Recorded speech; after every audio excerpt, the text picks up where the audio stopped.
Hello, everybody. Slotholopolis here with the Average Gamer Guys. We are here today talking about E3. Microsoft had their developer press conference today where they showed 43, I think, brand new games. Some of them world premieres, and 22 of them, if I am not mistaken, were console exclusives to the Xbox One. And not only that, we got a teaser and kind of some initial information on the Xbox One X. Now, you may have heard of this as the Project Scorpio, quote unquote. That was the project name, the secret code name for this console that was kind of thrown around at Microsoft for a long time. And we actually got to see a little bit of it and what it is actually going to be. They are deeming it the Xbox One X, which the acronym actually spells Xbox, which is actually kind of funny. But it is actually going to be really pretty much, from my estimation, kind of an Xbox One that can show things in 4K. That's going to be pretty much the biggest difference from what I've seen. We did see a lot of games like Forza and things like that that are really always graphical heavy anyway. They bragged about 4K, 60 frames per second, all native, which is going to be really cool. I don't know that we're going to get a whole lot other than the graphics side of it, but hopefully we do. Hopefully it's not just new graphics with a new console. The Xbox One and the PlayStation 4 were kind of behind the curve as far as hardware goes, even at their launch, when looking compared to some PC stuff. So hopefully we'll get a little bit of that, and we'll get to see a little bit more utility. The bumps up that we saw from the Xbox 360 to the Xbox One, hopefully we're going to see that with the Xbox One up to the Xbox One X. What we just saw there was probably about half, maybe a little over half, of the first trailer of Metro Exodus.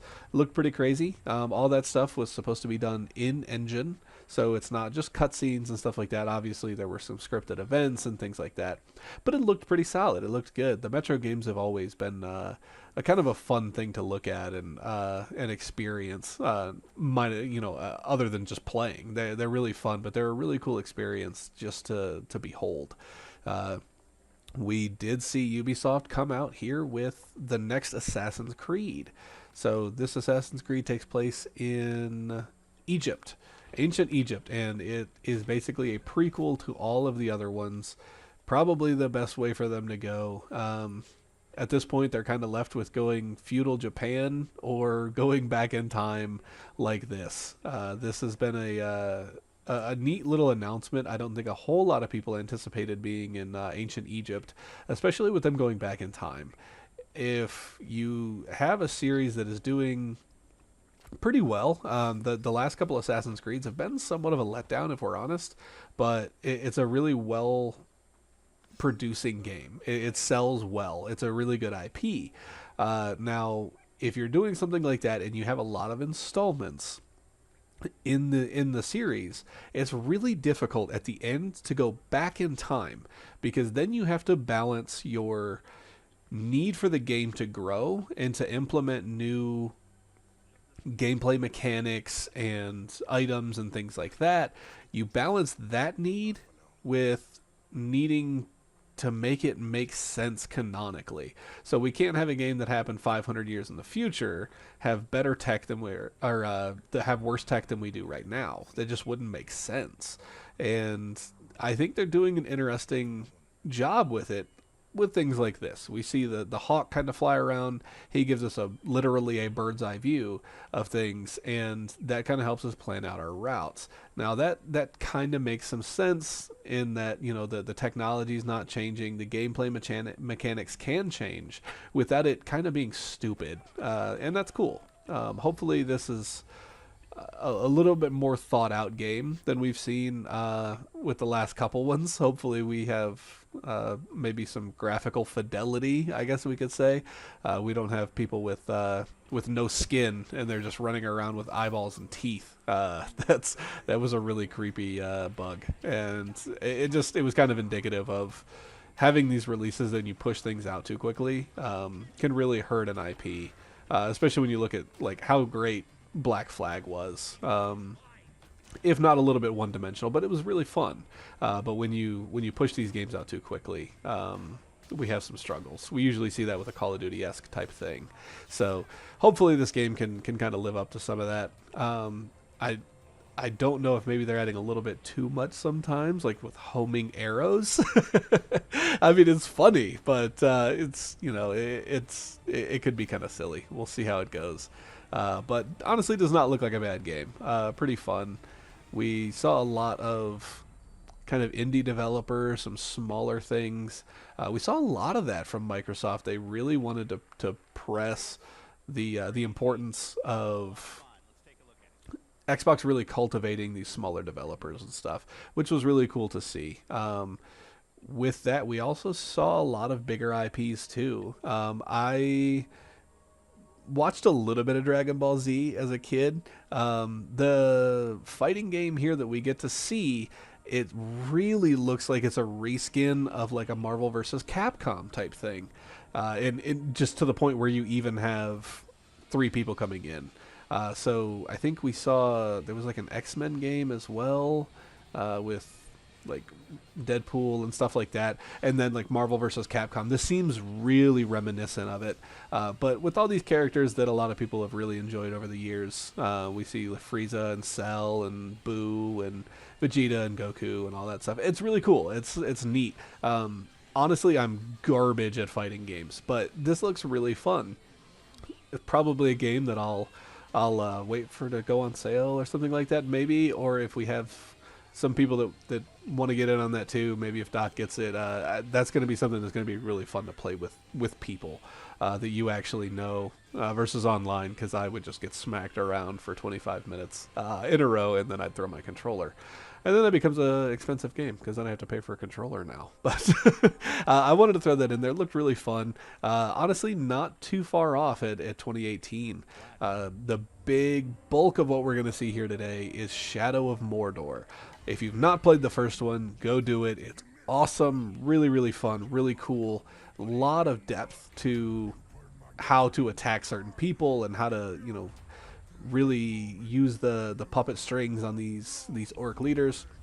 They have taken that and they have ramped that up to 11. We're going to see a lot here about taking mind control, and you're not just subverting the enemy armies by doing things like taking control of them, but you're also literally taking these people over back onto your side. And it's really, really neat. It looks so much fun. The Mordor series is going to be really cool, especially if they kind of use this to springboard onto other stuff. And I'll let that play as we kind of go into some other things.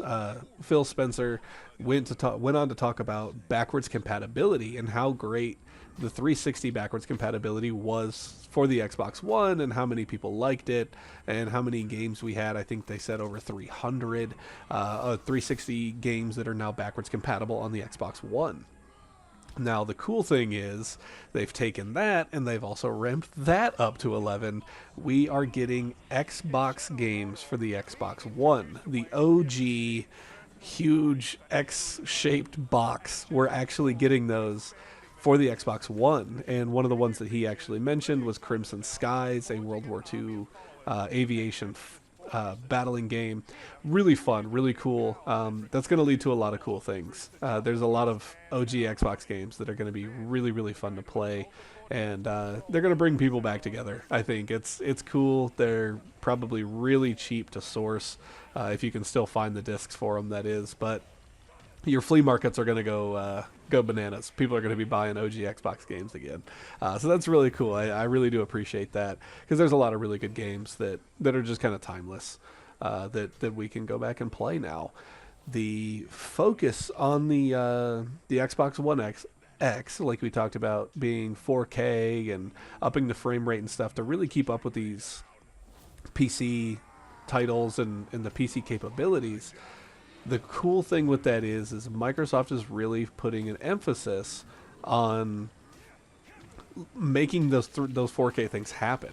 So they mentioned Gears of War 4, the new Forza game, Halo Wars 2, which is a really big selling point for us, and I believe a couple other titles. They're actually getting 4K upgrades for free. and that is fantastic. So now I just have to buy a 4K monitor and the Xbox One X, and then it'll be free.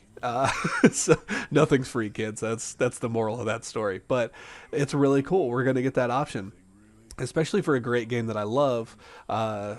Straight from Microsoft. Microsoft is putting the effort into that. That's really, really neat. That's something that I really enjoy. And the other cool thing is we actually are getting Rocket League at 4K. I didn't think Rocket League could really look a whole lot better.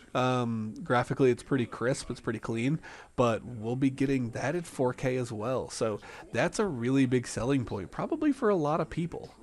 If they're going to do these big name titles, these things that people love, not just games that are played a lot, but games that have a rabid following. If they do things like Halo Wars 2 and Rocket League, and they continue to do things like that, I think Gears of War 4, I've not played it in quite some time, but I think it really does have a strong following still. If they do those where these fan bases are really, really devout in their game, they're really going to have a lot of success. And I think they understand that, and I think they're going to keep doing that. That's the good news. The bad news is we got no reference to a Halo IP game. We got nothing about Halo 3 Anniversary, which personally I don't care if we see. Not really worried about that. Halo 3 holds up fine. Doesn't need brand new graphics. I think Halo 2 was a good remaster to do. Don't really care if I see Halo 3 Anniversary, to be honest. Even though I'm a huge Halo nut, I don't care. I've played the game. Halo 2 was the gem in that series, and it got remade. So we got what we needed. But we didn't see anything about Halo 6 or another offshoot game. I thought that they would they would maybe bridge the gap. That's a lot of B's. They would maybe bridge the gap between the new Halo 6 or whatever they're going to call it and Halo Wars 2. There's probably going to be a pretty sizable gap there. Even though Halo 5 is going strong, they want to stay in the forefront of people's minds. So I really thought that we would see something like Spartan Assault, where we had that top-down shooter that was third-person, kind of almost like adventure game type style. Something like that. Maybe not that in particular, but something to get Halo in people's minds and not let them really forget. Because when we see things like Call of Duty pop out every single year, they're staying in the forefront. And for better or for worse, whether it's warranted or not, there's still a lot of hype going into each release. And I think Halo needs to stay relevant. They need to stay in front of people. So whatever the game may be, I know we'll get a lot of joking and people, kind of complaining about these kind of dud, stupid, top-down, third-person type shooter stuff. But I think they serve a purpose. Even if it's exuberant witness doing something silly, Farmville style, like I saw on Reddit, where you're building up the little sanctuary area and you're like doing Halo Farmville. Obviously, it's a joke, it's hyperbole, but it's a good idea to stay in front of people. So my thing is I would like to see, if you guys have any ideas about that, ways for Halo to stay relevant, to stay in front of people, I would like to see maybe another launch of some kind of Halo title within the next 12 months. Doesn't sound like we're going to get it, but if there's something like that that you have in mind, please do let me know, and I would love to hear it. And please let me know if there's any other games that you are really excited about for E3 this year. There was 40 others that we didn't cover. So I really do appreciate you watching. I've been Slotholopolis, and I will see you next time.